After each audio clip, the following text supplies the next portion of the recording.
it just feels so heavy. And so it's almost like crystallizing. And the knowing and the intelligence and the heart is there. But the heaviness is so,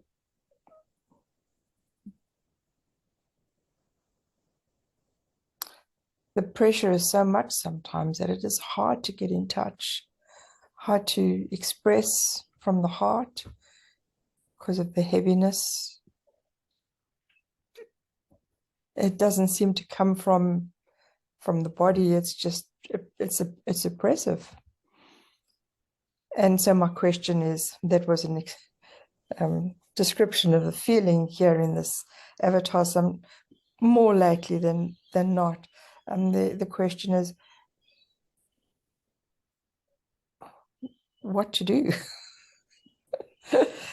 Sitting in silence sometimes just brings sadness.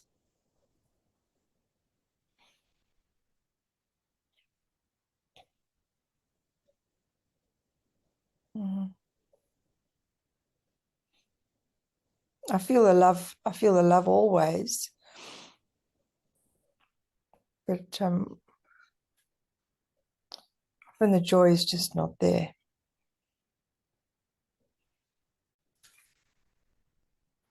I know what a joyful, I know you very well, so I know what a happy, free being you are, so to speak. And still, yes, it feels heavy. It's not, somehow, it's not so easy times.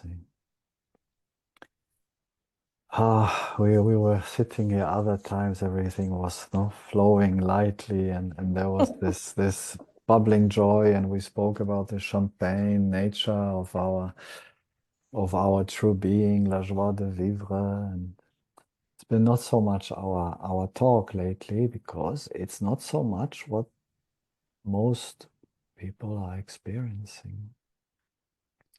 You say crystallized, it's in a way I see it maybe a bit the other way around. You see, we are living in a crystallized dream, our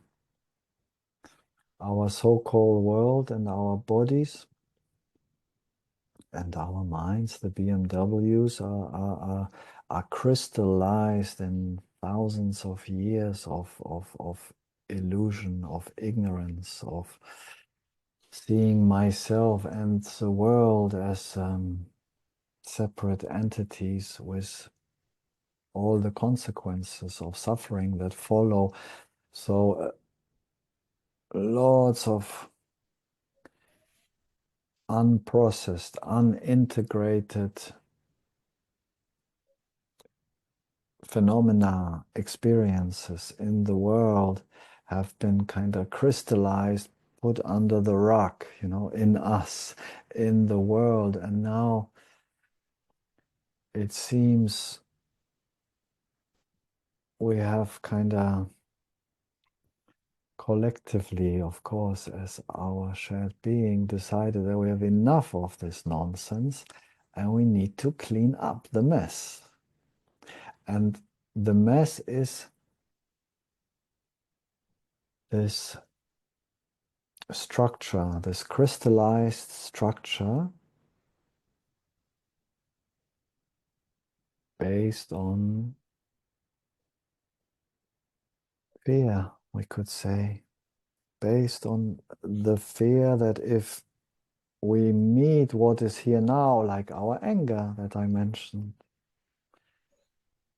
if I feel my anger, or if I get in touch with my anger, this is bad. I cannot be angry. My society does not allow me to be angry. So I suppress my anger. I pretend to be something else than angry. I run away from my anger. I get too busy, or I pretend to be not angry. And then this anger goes, so to speak, in and layer by layer by layer by layer of unintegrated, unprocessed stuff was kind of, like the earth was kind of layer by layer over millions of years. And we can see those cliffs and see all these layers, how this world apparently came into existence. And in a way, the same is true for us. There is this old crystallized belief, feeling structure manifested in us and in the land, in the world. It's like we can feel it with a certain sensitivity. Certain lands carry this heaviness from the past. And now it's coming home, so to speak. So it's good news in my understanding. It's good news, but it doesn't feel good. It doesn't feel great. It feels heavy. You see, you remember when I speak about the happy shit, right? This silence within our true nature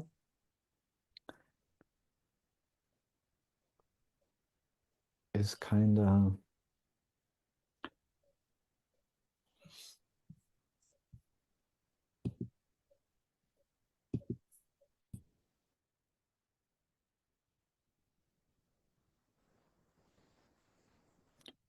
it's very quiet, it's very subtle, it's very shy, it's very soft, it's very gentle. The noise of the world, the heaviness now is very loud, it's very dark, the intensity of the phenomena that so many are experiencing now is just so loaded, so crystallized, the structure is so hard that it's hard for many that are even quite firm in the understanding of our nature to discriminate and still somehow knowingly get in touch with that la joie de vivre that is still there. But it's just, when it's like here, when you don't see sunshine for 3 weeks always, and it's always fog, and it's always dark, and it's always gray, then eventually you start doubting that the sun is still shining out there, you see?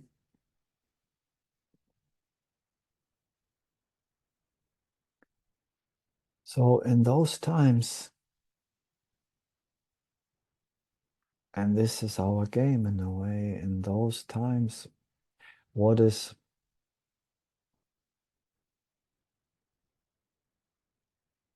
soothing for the heart, let's say, is the jnana, is the understanding that the sun is still shining, and the fog and the darkness and all those gray clouds, and God knows what's else in those clouds these days, that this all will pass too, and the sun will shine again. And in truly understanding that the sun is always shining, it's easier to bear the shitty weather, so to speak.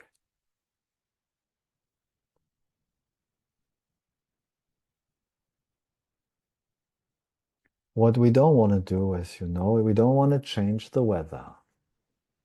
And it's very good what you express, because this is for so many of us the experience now. It's like the weather is just crap.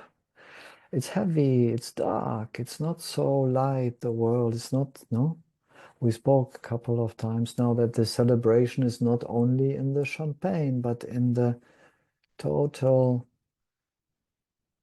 welcoming acceptance, surrender of the moment as it is. There is there is love in it.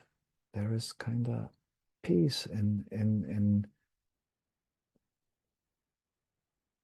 welcoming things as they are.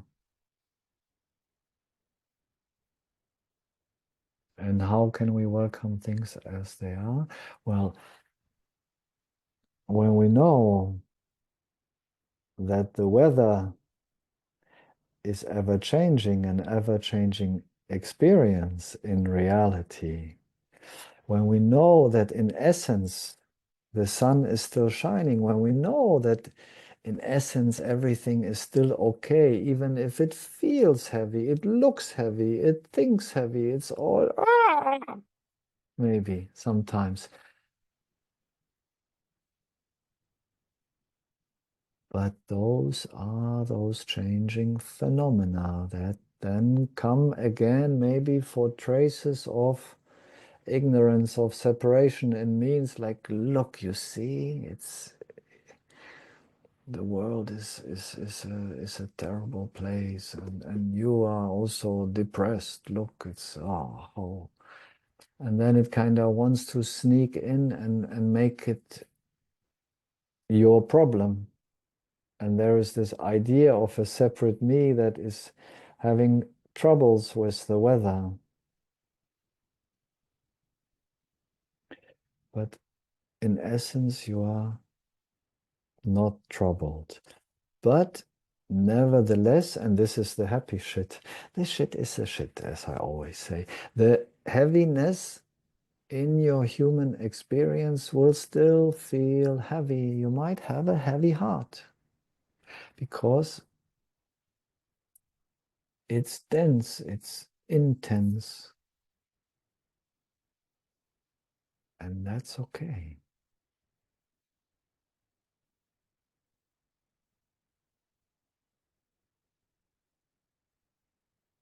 And I find that very important for our Sangha that we are open with that and she's like, hey, we will not, you know, pretend to be all happy campers the whole time while somehow the whole world is in turmoil. No, we feel in our hearts this turmoil of the world, of our friends. It's happening. Minds struggle, bodies struggle, it's happening. And on the level of feeling, of appearance, it's maybe not pretty. But the weather will change again. And we are here for it.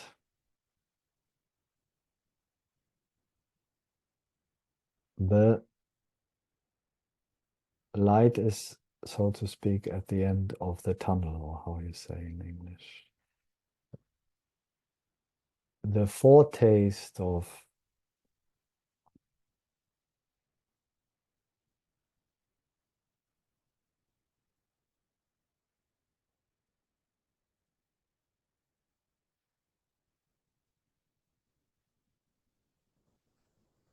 how it will look like when we have cleared the mess.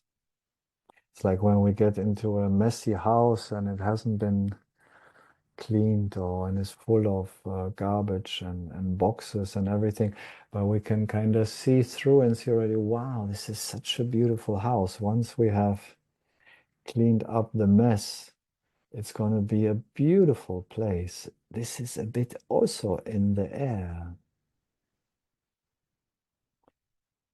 The foretaste is accessible in our hearts, that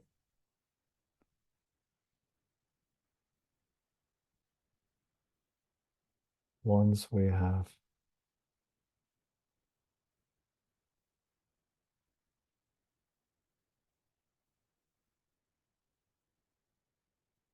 allowed this crystallized old heaviness to emerge and to be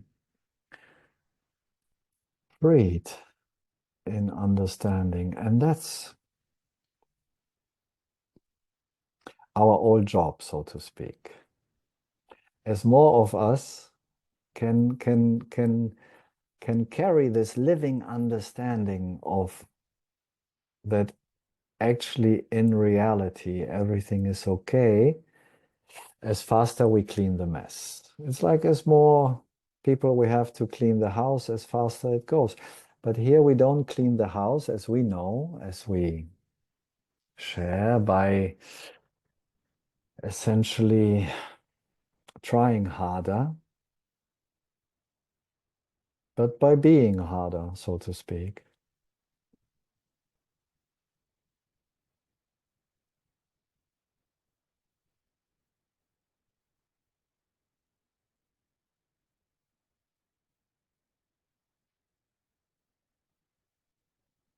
And for that, of course, your job, so to speak, is to live in this living understanding that essentially everything is still okay. The screen is still screening, even the movie is not so pretty sometimes now.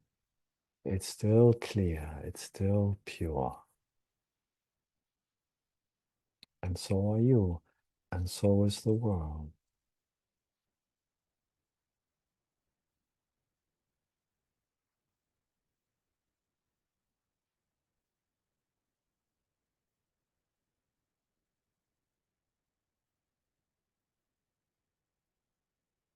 But I cannot take away from you because I experience it in the same way. When your heart is open, you will feel. It's not easy sometimes to feel what's going on. I understand. If you lose the function to close your heart in separation and you stay open in compassion to the world, to yourself, to friends around you, you will fully be as a human expression of consciousness in your avatar. You will fully experience what is happening much more than when you believed to be a separate person.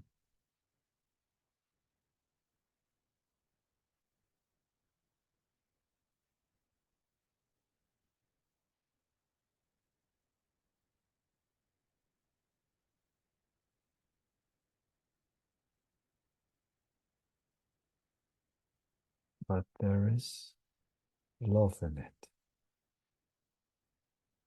isn't it?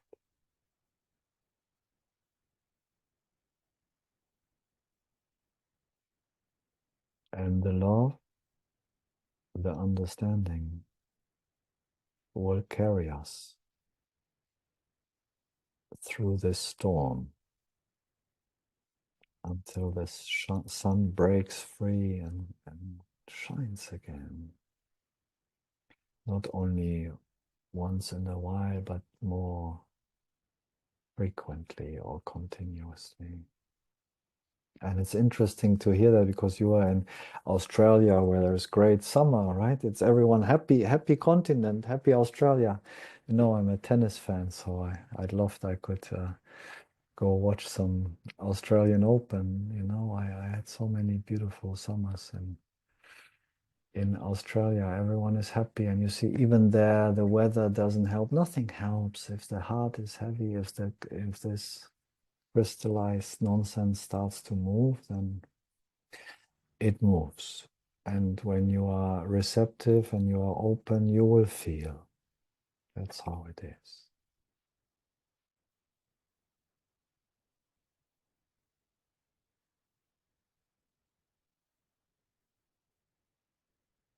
So, in a way,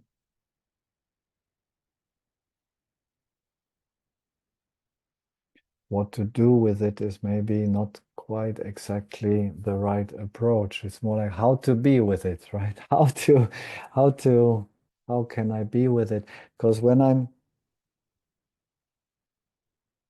okay with it deep inside by being in touch with myself, with our shared being, then of course, out of this okayness, and that's a different thing, then action may arise, as you know. If your help is needed, you will be there because you're not scared. You're not overwhelmed. It's the opposite, as we know, the separate heart, the closed heart, the fear will make me duck away and have no courage and no compassion and be not available for the suffering of my friends.